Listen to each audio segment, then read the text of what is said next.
I love the smell of this house. You can smell.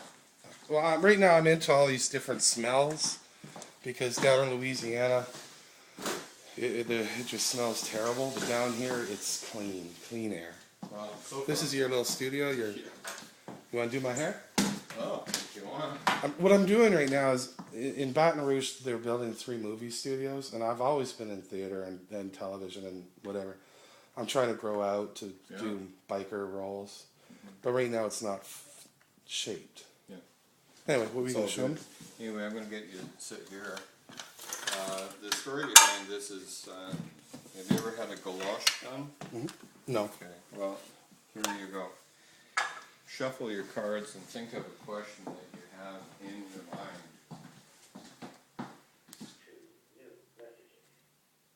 Hey, Carson, this is Elisa calling. I was looking to book a haircut with your sunshine. Hopefully, very good for your and Gary.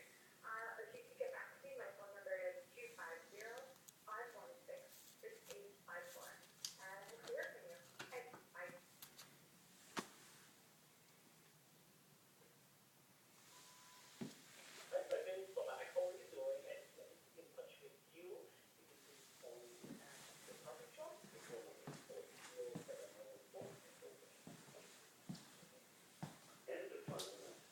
Okay, you got them shuffled? Yep. Am I supposed to? What am I supposed to do? Hold on, I'll just show you the layout. I'll just put these just over here for a second. Okay. Okay. This is what the reading's about. This is the challenge. This is the start of things, people, places, and things. It's also a medicine circle, so tribal stuff is very similar. So this basically talks about the way to start this process. There's always opposition, right? You know, black, white is the gray area, doesn't matter. Mercury, how to vocalize, communicate at this point in time. This is relationship, physicality, Venus, obviously. Well, Earth. this should be interesting. This is home and grounding. This one is the medicine card, which is Mars, and it basically, anytime that you don't pay attention to this card, then you pay for it emotionally. So the thing with Mars is, and it's also the look back place, right, in the medicine circle. What this card talks about is, it can be bitter, but bitter medicine does heal, right? Okay, what keeps you powerful? Jupiter, biggest planetary in our solar system. Saturn, karma, spirit, buffalo.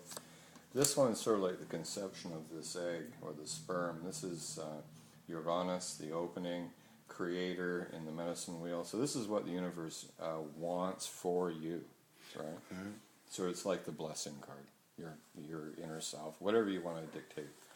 This is the work you've done up to this point around this. This is Pluto, what's outdated in your life. This is Chiron, which goes around Pluto, which means in order to dislocate this, or, you know, it's sort of like what's outdated in your life will always workshop itself and repeat itself over and over and over again. You kind of think, why is this happening to me? Okay, to learn, right? So Chiron kind of gives you a chance to get a heads up on how to take care of that, rather than it basically taking over, you know.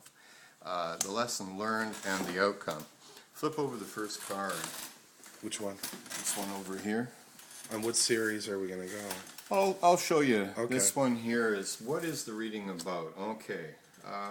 It's about lightheartedness. How to let go of stuff that pins you down. And so let's learn a little bit more about this. This one here is what's in contrast to the challenge to being lighthearted. And I'll do it for you if you like. And that is having too much responsibility. Okay. It's pretty hard to be lighthearted if you've got a whole bunch of stuff laid on you. So the way to start, you know, delegating responsibility, not getting validated, and I would say this would probably be dictated by one of these 3 cards here as to where this kind of like, you know, I'll reach out and do it for you sort of validation comes from. Oftentimes it's family of origin stuff, right? And I'll tell you if I can, So I don't know you, so this is either going to hit the mark or it's going to go off center, okay? The way to start is balance out your concepts. Be around people who are balanced. Be around people who are unconditional. It's really, really important right now. You've had enough of people in their critiques / criticism for a lifetime. This one is how to vocalize stuff at this point in time, and there is your card. 12 years of age.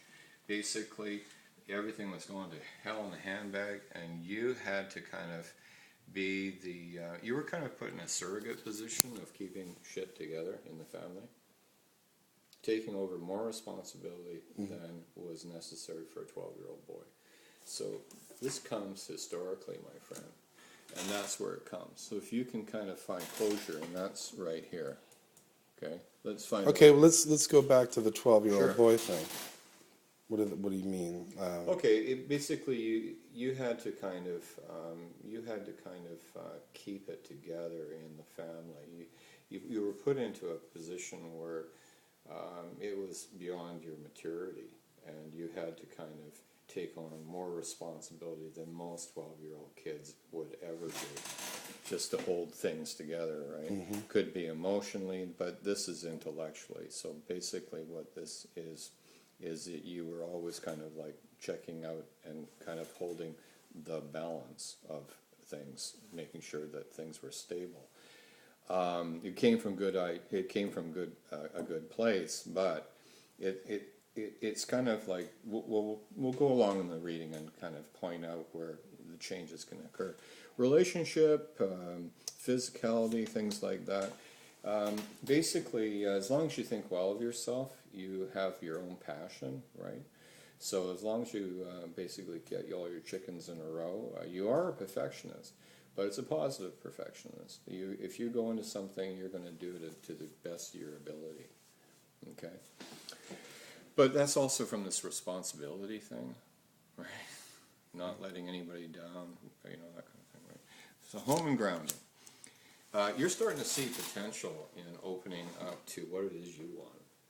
And you feel best when you get an epiphany, like, yeah. Then it's sort of like you feel really grounded. So you're looking at your own potential at this point in time. Kind of what do I do when I grow up kind of thing, right? So the medicine card, I was warning you, this can sometimes be bitter, but this tells you what not to do in order to not hurt yourself.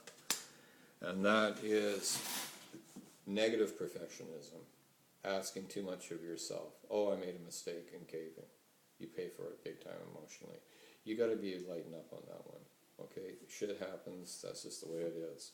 Stop being the perfectionism is good, but that's the sly card. So this one basically says if you are too hard on yourself and too critical, you're going to pay for it emotionally.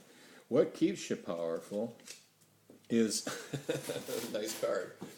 Being your own advocate. Define advocate. 2 is partnership. Clubs is power. Right. So your own advocate is. It's not to abdicate responsibility. You always have to be responsible for yourself. But this also talks about keeping it, like one day you're on top of it, and the next day maybe you're not.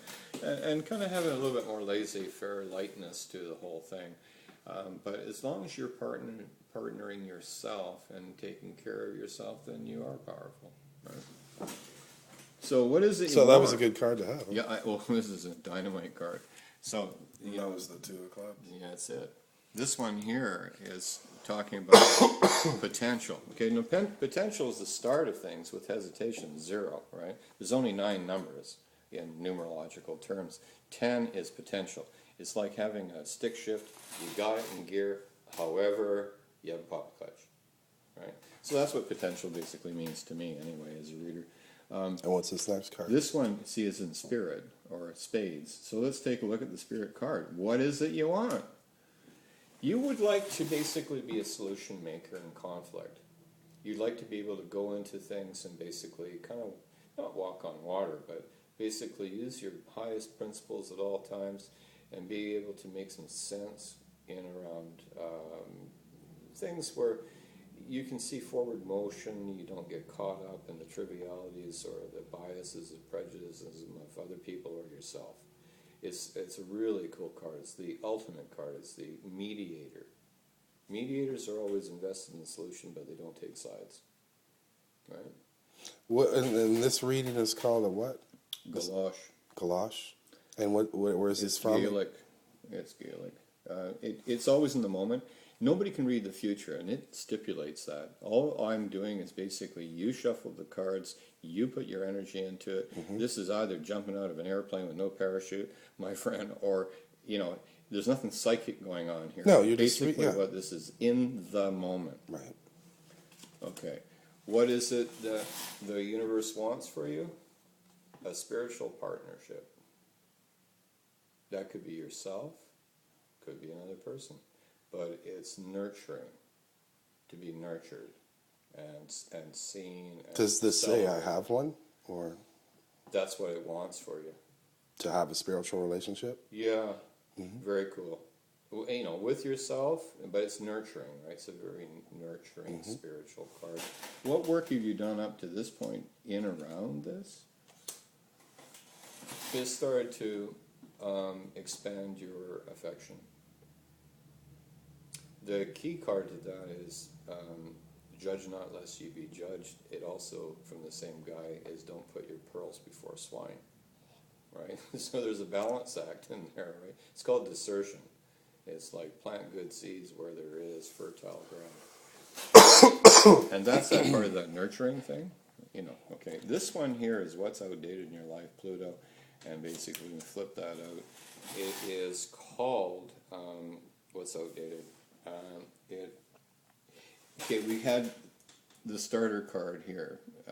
People that are balanced. The scales. It's a sign of Libra. It's a serpent swallowing its tail. Basically, what it talks about is it's also the sign of the universe on its side. This, right? So this one is basically what's outdated is not having balance spiritually, right? So that one day you feel like you're having an epiphany. It's so clear, and then something pulls you back, right? And what the challenge card says is too much responsibility. You need to cut time out for yourself, pay attention to yourself, partner yourself, and say, okay, right now I'm going over a bridge. Not a good time to set a fire. Right? And memorize this, which is, that's a cool idea, let me think about it. I'll get back to you. Rather than, oh yeah, okay, and get jump-started caretaking other people's stuff in lieu of your own. That's got to stop. Basically start doing things for myself. Yeah, well, I mean, potential means that basically you're always going to have, people are going to see you as competent in lots of different levels, sure, and they're going to call on you, and that is your potential, and that is your trip, right? Being a bit of a solution maker, right?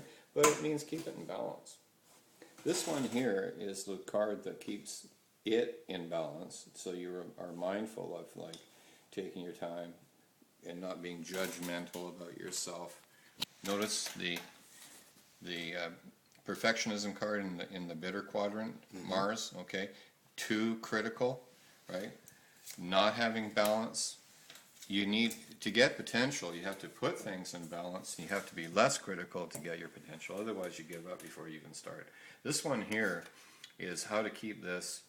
Be mindful of this so that you can be lighthearted, obviously, is surrender.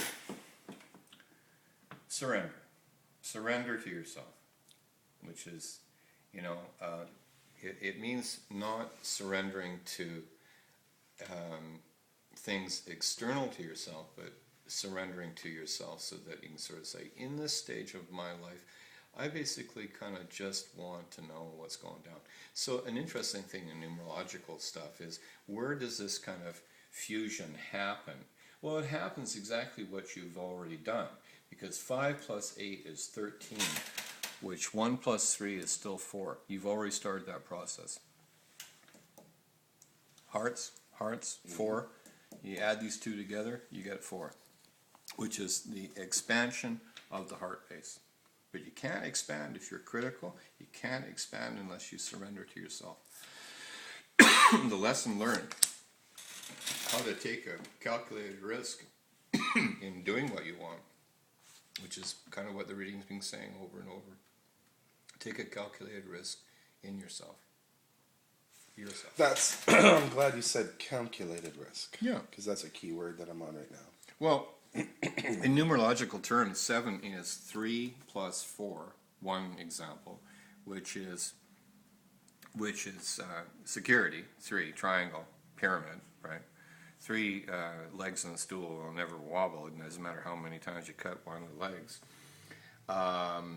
Plus 4 expansion, so expanding from security. It's like the turtle. In First Nations, they talk about spirit being the turtle. And the turtle is very protected, and it's soft and gooey inside, and it has this hard shell. Mm-hmm. But if it doesn't stick its neck out, it's not going anywhere. Yeah, true. Very so true. You know, in that is the kind of oxymoron, or the epiphany is you have to stick your neck out to go anywhere. And what is this final card? It's the irony. That's a better word. This one is the outcome to really secure your own personal power, getting your chickens in a row. The process is just redirecting traffic. Is pick a lane for yourself. Pick a lane. If you get too scattered, you got too many responsibilities, and you get pulled into other people's stuff as deeply as you do, you can't nurture yourself. You're going to be critical of failure in the outcome, and that really hurts some of the closure you're trying to find in and around some of the stuff that you got kind of drawn into by family of origin. But you got gifts in doing it. It's like crisis management. Man, you got a PhD in crisis management. Oh, I got a problem. Hey, you get swept into it, and hey, you can find a solution most of the time. But what energy is used when you find yourself self-validating by extending your boundaries?